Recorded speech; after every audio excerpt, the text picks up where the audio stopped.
आज हम आप लोगों को क्लास 11 के बारे में बताने जा रहे हैं। क्लास 11 में आज हम आप लोगों को पढ़ाने जा रहे हैं टाइप्स ऑफ सेट्स, यानी सेट्स के प्रकार। इससे पहले वाला वीडियो में हम आपको बता दिए थे कि सेट्स को आप कितना प्रकार से लिख सकते हैं। तो आज हम आप लोगों को बताने जा रहे हैं टाइप्स ऑफ सेट्स, यानी सेट्स के प्रकार। टाइप्स ऑफ सेट्स यानी सेट्स के प्रकार। सबसे पहला नंबर पर आता है एम्प्टी सेट। इसे हिंदी में रिक्त सेट यानी कि खाली सेट कहा जाता है। टाइप्स ऑफ सेट्स में पहला नंबर आता है एम्प्टी सेट यानी रिक्त सेट यानी खाली सेट। A set, ऐसा set which contains no any element is called empty set और void set या null set। ऐसा सेट जिसमें कोई भी एलिमेंट मौजूद नहीं रहता है, जिसमें कोई भी सदस्य नहीं रहता है, उस सेट को empty सेट यानी कि रिक्त सेट कहा जाता है। या आप उसे नल सेट कह सकते हैं या वॉइड सेट कह सकते हैं। It is denoted by phi, इसे फाई से सूचित किया जाता है या इस तरह से आप लिख सकते हैं। तो एम्प्टी सेट किसे कहा जाता है? तो ऐसा सेट जिसमें कोई भी सदस्य मौजूद नहीं हो उसे एम्प्टी सेट कहते हैं। ऐसा सेट जिसमें कोई भी एलिमेंट नहीं हो उसे एम्प्टी सेट कहते हैं।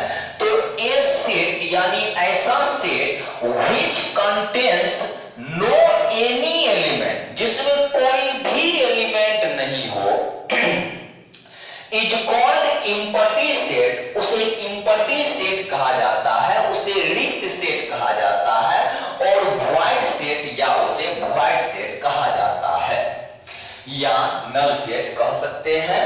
It is denoted by phi, इसे फाई से सूचित किया जाता है यानी इस तरह।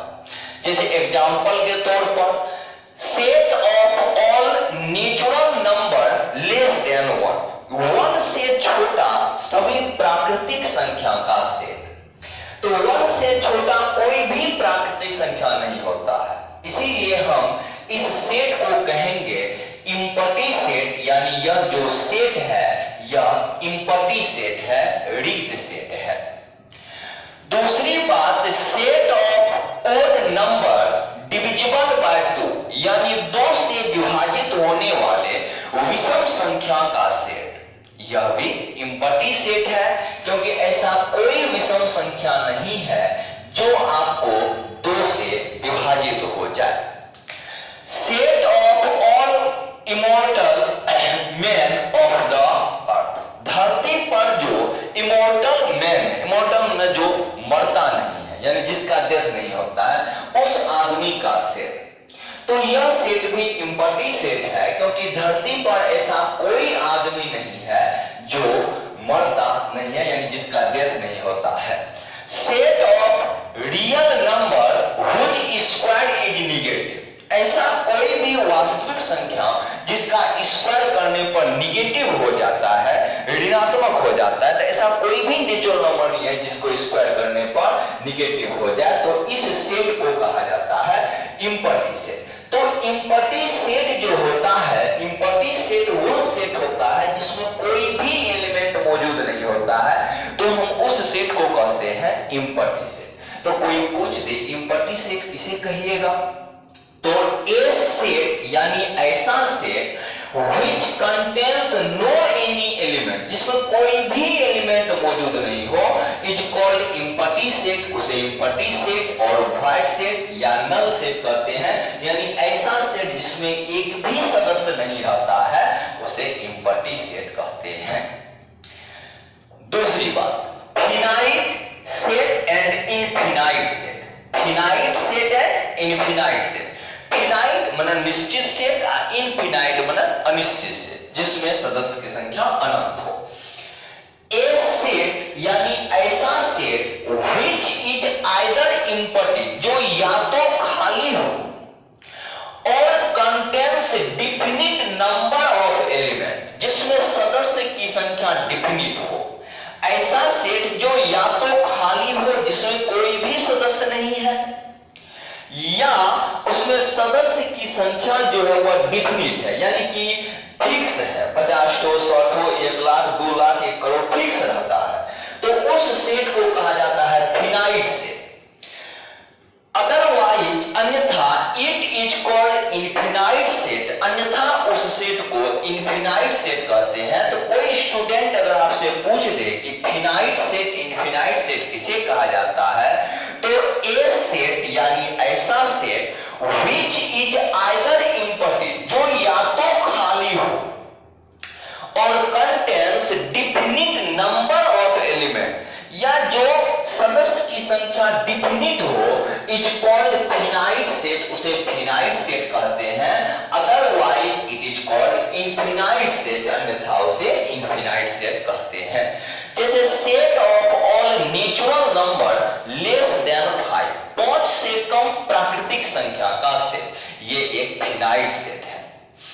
Set of all real number greater than 2, 2 से बड़ा वास्तविक संख्या का सेट, ये तो इनफिनाइट सेट हो गया, 2 से बड़ा वास्तविक संख्या अनंत तक है। Set of all lines in XY plane, XY plane में सभी लाइन का सेट, XY प्लेन यानी x एक्सिस y एक्सिस जो सतह बनता है उसमें x एक्सिस के पैरेलल जितना भी लाइन होगा उसका सेट। जैसे है देखिए कि यहाँ पर हम यहाँ पर कर लेते हैं x, x डैश, ये हो गया y, ये हो गया y डैश, ये हो गया ओरिजिन। तो x एक्सिस के पैरेलल में आप अनंत लाइन खींच सकते हैं, एकदम अनंत लाइन खींच सकते हैं, तो इसीलिए हम इस सेट को कहते हैं इनफिनाइट सेट। और 1 2 3 100 ये तो फिक्स है, या तो 100 तक ही है, तो इसे कहा जाता है फिनाइट सेट। 2 4 6 8 10 इसे कहा जाता है इनफिनाइट सेट। तो आप फिनाइट सेट भी समझ गए, इनफिनाइट सेट भी समझ गए। तो मान के चलिए जिसमें सदस्य की संख्या फिक्स हो जाए उसे कहेंगे फिनाइट सेट, जिसमें सदस्य की संख्या अनंत हो जाए उसे कहेंगे इनफिनाइट सेट। इम्पटी सेट वैसा सेट जिसमें कोई भी एलिमेंट मौजूद नहीं हो, इम्पटी सेट जिसमें कोई भी एलिमेंट नहीं रहता है तो उस सेट को कहा जाता है इम्पटी सेट। इसमें जो आपको एक और मोस्ट चीज आता है वो आता है सिंगलटन सेट, ये भी बहुत कमाल का चीज है, यानी कि सिंगलटन सेट। देखिए स्टार देखिए, तीसरा नंबर पर लिख दीजिएगा सिंगलटन। सिंगलटन सेट किसे कहते हैं? ए सेट यानी ऐसा सेट which contains, जो रखता है, which contains only one element, only one element, जिसमें केवल एक सदस्य रहता है। ए सेट ऐसा set which contains only one element is called singleton set, is called singleton set. उस सेट को हम लोग कहते हैं सिंगलटन सेट, उस सेट को हम लोग सिंगलटन सेट कहते हैं जिसमें मात्र एक एलिमेंट रहता है। A set which contains only one element, जिस सेट में केवल वन एलिमेंट रहता है उसे हम लोग कहते हैं सिंगलटन सेट। सिंगलटन सेट किसे कहिएगा? तो ए सेट ऐसा set which contains only one element, जिस सेट में केवल एक एलिमेंट हो, is called सिंगलटन सेट, उसे सिंगलटन सेट कहते हैं। जैसे एग्जाम्पल के तौर पर अगर मान के चलिए हम यहाँ पर रख देते हैं, एग्जाम्पल के तौर पर अगर हम यहाँ पर लिख देते हैं a बराबर 1, तो यह एक सिंगलटन सेट हो गया। b बराबर 2, ये हो गया सिंगलटन सेट, etc इत्यादि। तो जिस सेट में केवल एक एलिमेंट हो उसे सिंगलटन सेट कहते हैं। और चौथा नंबर पर बात आता है पेयर सेट। पेयर सेट इसे हिंदी में जोड़ा समुच्चय कहा जाता है। तो ए सेट यानी ऐसा सेट which contains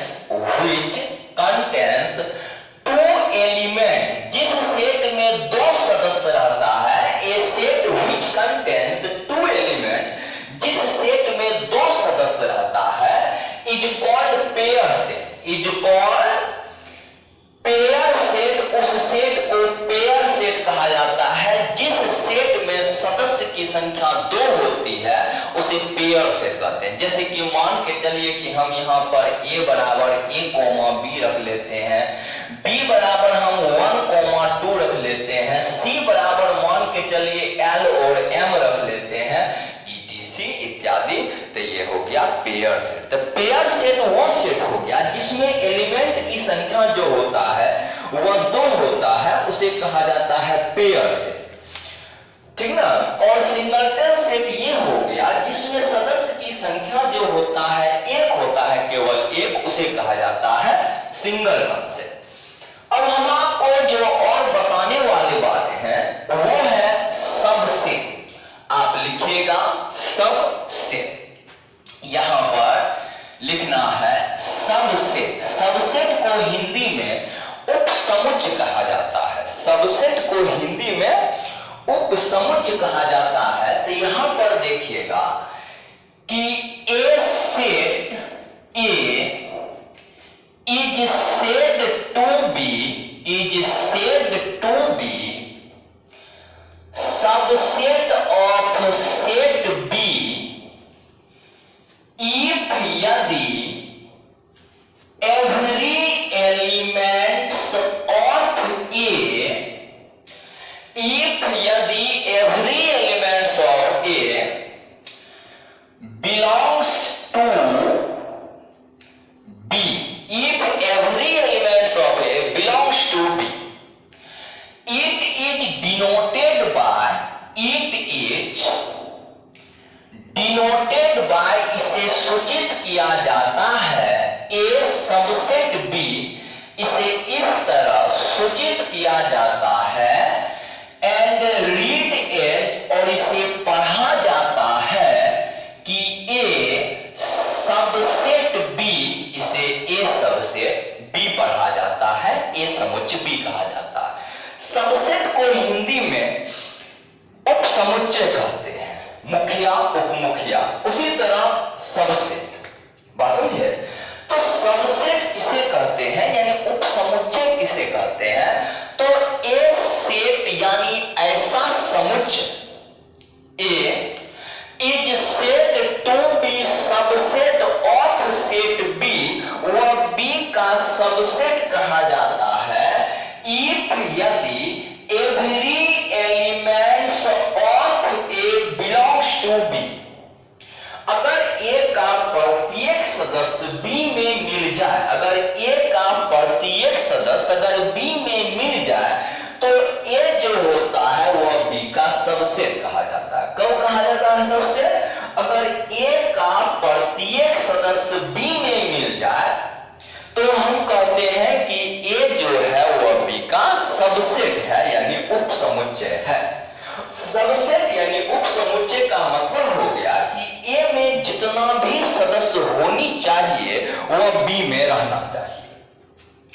कहता है कि इट इज डिनोटेड बाय, इसे सूचित किया जाता है ए सबसेट बी, ऐसे सूचित किया जाता है एंड रीड एज, और पढ़ा जाता है ए सबसेट बी, इसे ऐसे पढ़ा जाता है, इस सिंबल को ए सबसेट बी पढ़ा जाता है। जैसे एग्जाम्पल में अगर हम आपको बताएं, सबसेट से जुड़ा हुआ एग्जाम्पल बताएं, जैसे ए बराबर है 1 2 3 और बी बराबर है 1 2 3 4 5, तो यहां पर आपका जो ए है वह बी का सबसेट है क्योंकि ए का सभी सदस्य बी में मौजूद है, इसीलिए आपका ए सबसेट बी है।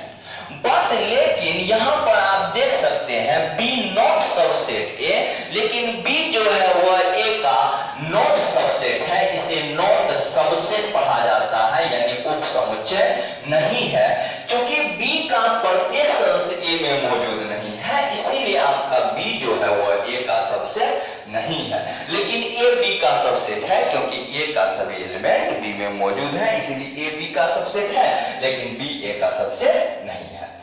जैसे मान के चलिए कि अगर हम यहाँ पर ऐसे एक एग्जांपल लिख दें, अगर यहाँ पर एक ऐसा एग्जांपल लिख दें कि a बराबर हम लिख देते हैं 2 4 6 और b बराबर लिख देते हैं 1 2 3 5 7।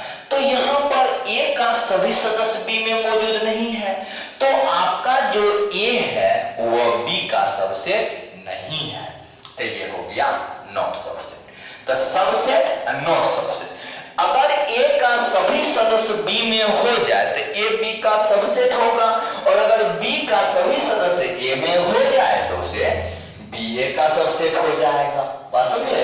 तो सबसेट और नॉट सबसेट। तो सबसेट किसे कहते हैं? तो a सेट a, ऐसा set a is said to be subset of set b, वह b का सबसेट कहा जाता है if यदि every elements of a belongs to b। अगर a का प्रत्येक सदस्य b में मिल जाए तो a b का सबसेट कहा जाता है। it is denoted by a subset b से सूचित किया जाता है and read as a subset. आगे फिर अगला क्लास में पढ़ाएंगे, तब तक आप इससे रिलेटेड क्वेश्चन जरूर बनाइए, और जहां पर दिक्कत होता है हम आपको लाइव क्लास देंगे तब उसमें समझाएंगे भी।